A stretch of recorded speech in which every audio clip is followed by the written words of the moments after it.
Hi everybody, welcome back to another video. Today we're going to be setting up a enclosure for a Mexican red rump tarantula.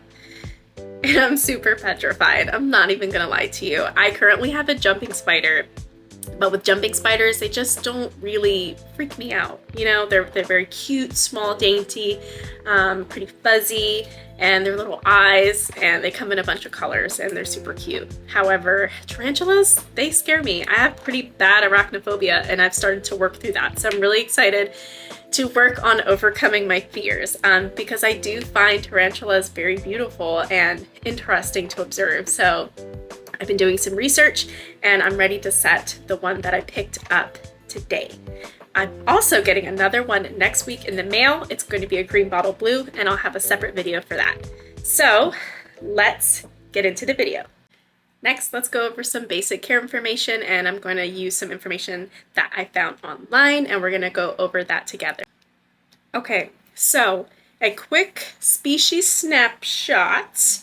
I am currently on the Tarantula Collective website. He is also a pretty popular YouTuber when it comes to tarantulas and other, I'm pretty sure he does other species as well. So on his website, and I'll put that information here actually so you can see what I'm talking about. The common name is a Mexican red rump tarantula. The type is terrestrial, to be more of a species that's going to burrow and be on the floor. So, location that they can be found includes Honduras, Nicaragua, Costa Rica, Belize, and also has been introduced into different parts of Florida. The Yucatan Peninsula.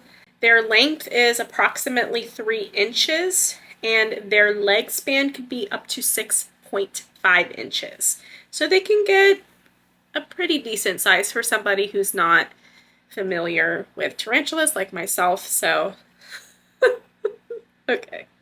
Urticating hairs. From my understanding, the urticating hairs are just a defense mechanism that tarantulas will kick hair, when feeling threatened or upset and uncomfortable, and those can possibly come into the air, come in contact with like your skin, and if your face is really close down there, it can cause some allergic reactions. So that's just something to be aware of.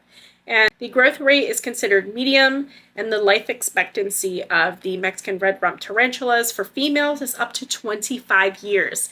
Females dominate the game here. They do. And males, 5 to 8 years. Sorry, boys. Fear Not Tarantulas is the website and breeder that I did purchase the green bottle blue tarantula from as well, that I'm going to be getting next week. So their care information is pretty similar and very helpful as well, which I can kind of snapshot that there. Again, the Mexican red rump tarantula is terrestrial. Yep, New World. Growth rate medium to fast. About 6 inches. Yep, pretty much all the same here. Their natural habitat, Mexico, Guatemala, Belize, yep, and Florida. So all of that is relatively the same as what the Tarantula Collective had mentioned. When it comes to feeding, there's crickets, dubia roaches, mealworms. I've also seen hornworms. I've watched Tarantula Cat, if anybody's familiar. I'm pretty sure she's very, very popular here on YouTube. She's awesome. I love her videos. It's just pretty much why I ended up wanting to try my hand out with tarantulas. She calls them gummy worms. So, which, yeah, they kind of look like gummy worms. So, and this species has a fantastic feeding response. So, I've watched some videos, plenty. I've watched Tarantula Cat's videos. When it comes to their temperament, this is known to be one of the most handleable tarantulas, but we generally do not recommend handling them. Molting. If anybody's not familiar with molting, it's just pretty much when they shed their exoskeleton, so similar to a crab. I have hermit crabs, so hermit crabs, they molt, and it looks like it's an extra crab, but it's not, it's just their exoskeleton. So tarantulas do the same thing, and it's super cool. When it comes to the housing needs, since they are terrestrial, so having some depth for burrowing is going to be pretty important. Okay, let's do a quick haul of all of the supplies that we have. I have a bag of Repti soil. So I'm going to try to get about, like it said, like 5 inches or so to give some depth for burrowing. So I have some pieces of spider wood here that I want to see if I can do something with. Every piece of cork. This is a small piece of cork. I have a bunch of other pieces of cork, but I think it was too big. So I think this might work as a decorative piece or something for them to hide and burrow under. The enclosure did come with a water dish. It looks frog moss. So oak leaf litter, which we'll use this at the very end. This is an acrylic enclosure, and the dimensions I can provide on the screen. And so this is, I think, a good size for now until he or she sizes up a little more. They have a magnetic clasp, like pieces. So when you open and shut it, it's pretty secure. So I really love that. I thought that was great. And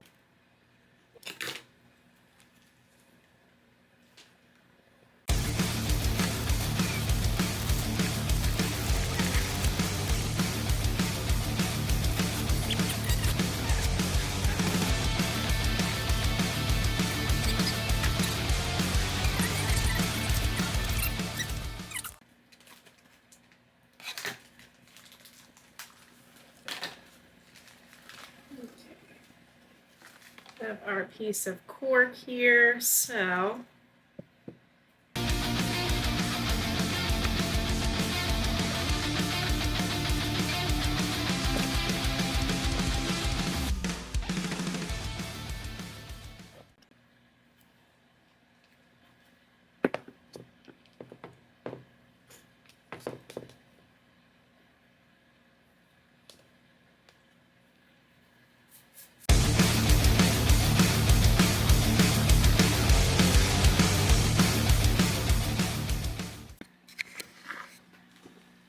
okay, so this is where we're at. I just did something pretty simple.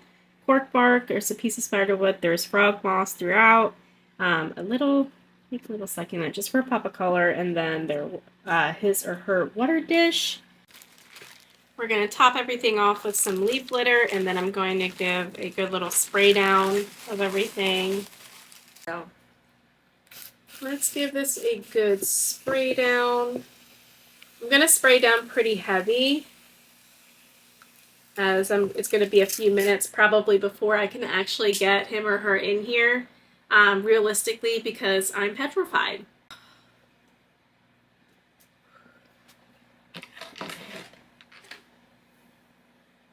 I should do this in the tub it's in, right? I have a plastic tote that I put the Petco box in, but I got a paintbrush. I'm scared. Okay. This in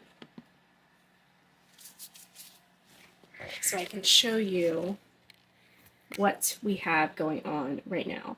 So she is in here.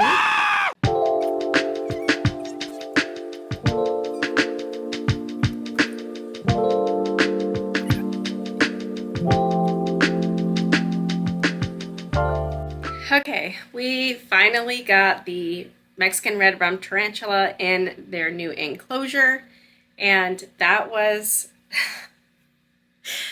I don't know, I mean, I had to open up the box in a few different positions and kind of just use the paintbrush to lightly tap his or her legs to get her or him to move a little bit.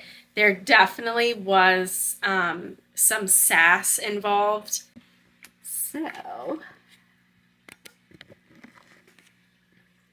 So everything turned out pretty good in here. I'm kind of contemplating if the water dish is a bit big. I feel like it is. I thought maybe since it's a bigger tarantula, a larger dish would be required, but I know that there's going to be a lot of burrowing and being underneath and coming up and coming down. So essentially that's really what the behavior is going to be from this possible young woman.